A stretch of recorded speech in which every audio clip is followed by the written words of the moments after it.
Alhamdulillah. Wassalatu wassalamu ala Rasulillah wa ala alihi wa sahbihi wa mawala. Amma ba'du. Yang terhormat para dewan juri yang adil dan bijaksana, yang kami hormati para bapak dan ibu guru beserta teman-temanku seperjuangan. Puji dan syukur marilah kita panjatkan kepada Zat pemberi nikmat, yang mana sampai saat ini kita masih diberikan nikmatnya sehingga kita bisa berkumpul di tempat yang insya Allah mubarakah ini. Salawat beserta salamnya semoga tetap tercurah limpahkan kepada junjungan kita semua, pendobrak keadilan, pembawa kebenaran, pemimpin anti korupsi, pemimpin anti durhaka, penerang umat dari zaman kegelapan sampai zaman terang benderang. Minatul umati ilan nur, yakni Habibana wa Nabiyana wa Maulana Muhammadin sallallahu alaihi wasallam. Hadirin yang kami hormati, Ampin Toplas dalam bukunya The Future Song and the Threadbare, beliau menyatakan era milenium ketiga ini merupakan era institusional, era menjamurnya berbagai media komunikasi. Konsekuensinya pada satu sisi melahirkan nilai-nilai positif, namun di sisi lain overloading informasi yang melahirkan disease of adaptation, penyakit adaptasi, yaitu penerimaan terhadap unsur-unsur asing tanpa mempertimbangkan baik dan buruknya. Bahkan yang paling besar dan mendasar, penyakit adaptasi ini melahirkan dehumanisasi, demoralisasi, dan despiritualisasi dengan paham God is there, Tuhan telah mati. Akibatnya manusia hidup bebas, beringas, ganas, bahkan jauh lebih ganas daripada binatang buas. Na'udzubillah. Disinilah pentingnya pendidikan akhlak bagi suatu bangsa. Karena pentingnya pendidikan akhlak tersebut, pada kesempatan kali ini kami akan membahas tentang kemuliaan suatu bangsa tergantung akhlaknya dengan rujukan surat Al-A'raf ayat 92.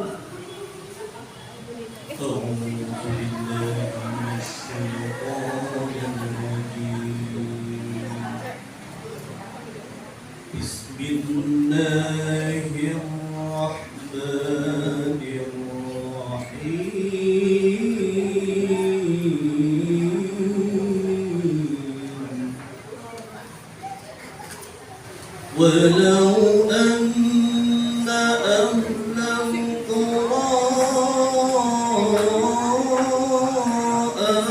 آمنوا واتقوا لفتحنا عليهم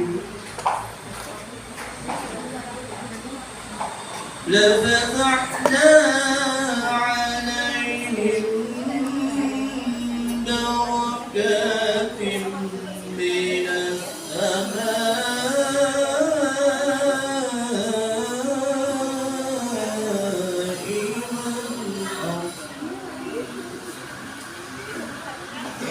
والأرض ولكن كذبوا فأخذناهم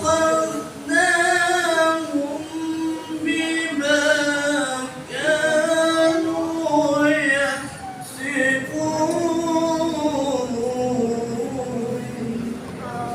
Aku berlindung kepada Allah dari godaan setan yang terkutuk dengan menyebut nama Allah yang Maha Pengasih lagi Maha Penyayang.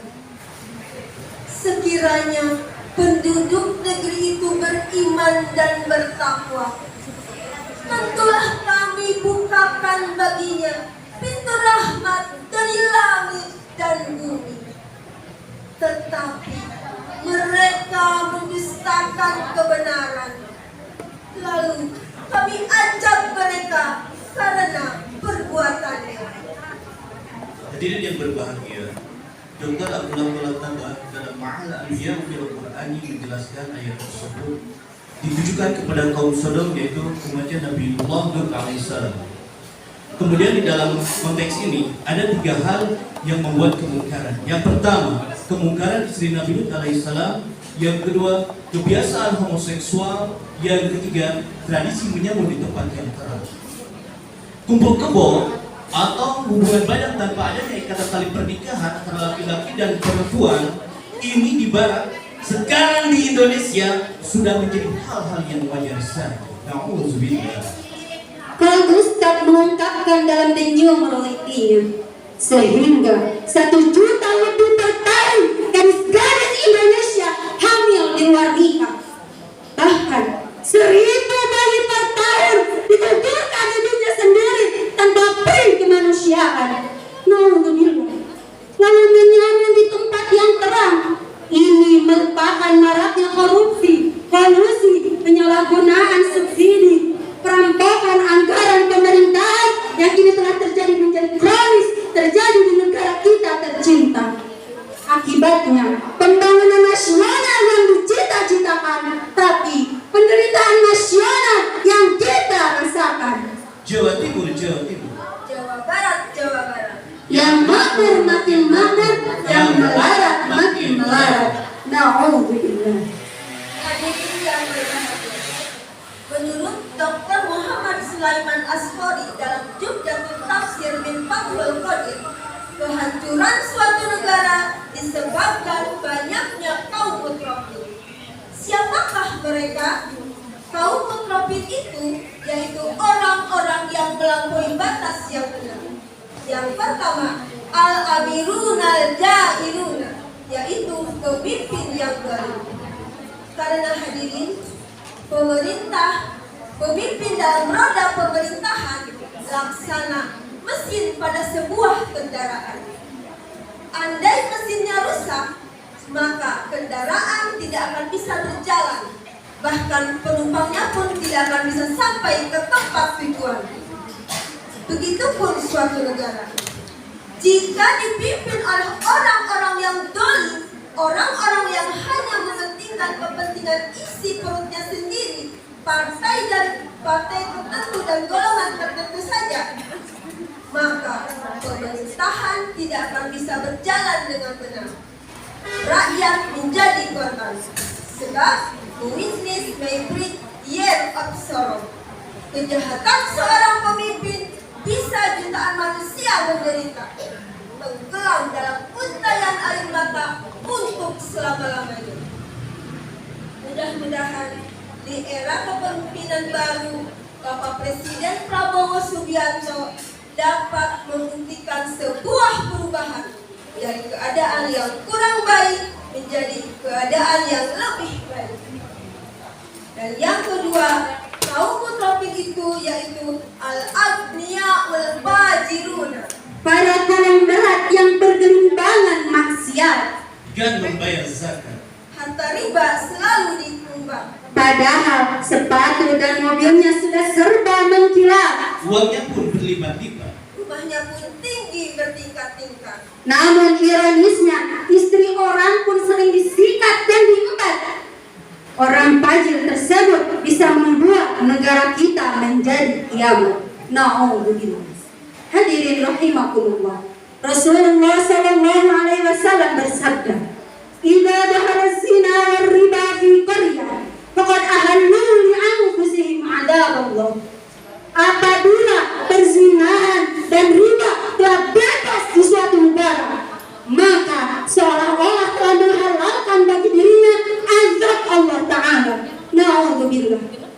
Jika kita merenungkan hadirin, bukankah kemelut ini yang sekarang sedang kita rasakan? Mulai dari gempa bumi, longsor, kebakaran hutan, kemarau panjang, sembako meroket, bahkan kelaparan terjadi di mana-mana. Secara logika sulit kita terima. Kenapa? Karena negara kita negara yang sangat subur. Tapi jika kita merenungkan firman Allah dan sabda Rasulullah tadi, jawabannya karena negara kita masih dililit kemungkaran, perzinahan kezaliman, kemaksiatan, dan kebobrokan akhlak bangsa lainnya.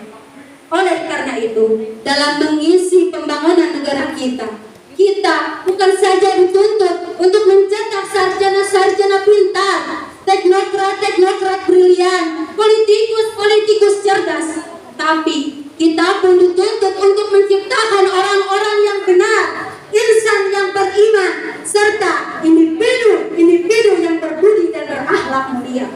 Hukama mengatakan, negara kita memerlukan orang-orang yang berilmu dan berakhlak mulia. Sebab jika ilmu tanpa akhlak hanya akan melahirkan para penjilat umat, bisa sesat dan rakyat sulit berdaulat. Pejabat jadi penjahat. fungsinya bukan melindungi rakyat, tapi malah memeras, menindas, bahkan merampas hak-hak rakyat. Na'udzubillah. Hadirin yang berbahagia, timbul pertanyaan, bagaimana solusi dasar mencetak akhlak bangsa yang mulia? Jawabannya, mari kita renungkan firman Allah dalam surat Luqman ayat 17. Yang pertama, marilah kita selalu dirikan sholat. Yang kedua, suruhlah orang mengerjakan kebaikan. Yang ketiga, cegahlah mereka berbuat mungkar. Dan yang keempat, bersabarlah dengan apa yang menimpa dirimu. Untuk itu, kewajiban kita, saya, saudara, dan kita semua, mulai saat ini, mari kita tanamkan akhlak mulia pada diri kita sendiri, keluarga kita, juga anak didik kita. Jika ini yang kita aplikasikan hadirin, Allah Subhanahu wa Ta'ala menjanjikan ampunan dan pahala untuk kita semua, sebagaimana yang termaktub di dalam Al-Quran surat Al-Maidah ayat 9. وعد الله الذين آمنوا وعملوا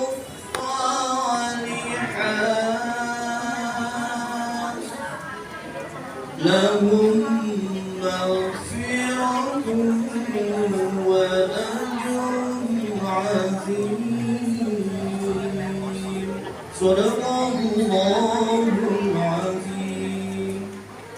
Allah telah menjanjikan kepada orang-orang yang beriman dan beramal soleh bahwa mereka akan mendapatkan ampunan dan pahala yang besar. Maha benar Allah dengan segala firman-Nya. Hadirin rahimakumullah, dengan berakhirnya kalam Allah tersebut, sarahan ini bisa disimpulkan bahwa mulianya suatu bangsa tergantung akhlak bangsa tersebut. Akhlak bangsa sangat bergantung pada akhlak keluarga. Akhlak keluarga ditentukan oleh akhlak keluarga. Akhlak keluarga ditentukan oleh akhlak diri kita dan anak didik kita. Untuk itu, dalam mengisi pembangunan negara kita, mari kita hiasi diri kita, keluarga kita, warga kita, anak didik kita dengan akhlak mulia. Niscaya negara Indonesia jaya di bawah naungan Allah Subhanahu wa Ta'ala. Bang Haji Roman Irama mengingatkan kita di dalam lagunya, dalam pergaulan harus memakai akhlak, dalam persaingan harus memakai akhlak, Dalam perjuangan harus memakai akhlak, di dalam pemerintahan harus memakai akhlak. kehidupan indah jalan dengan akhlak. damai dan sentosa hanyalah dengan akhlak. Kalau tak berakhlak, oh negara jadi rusak. Ayo berakhlak.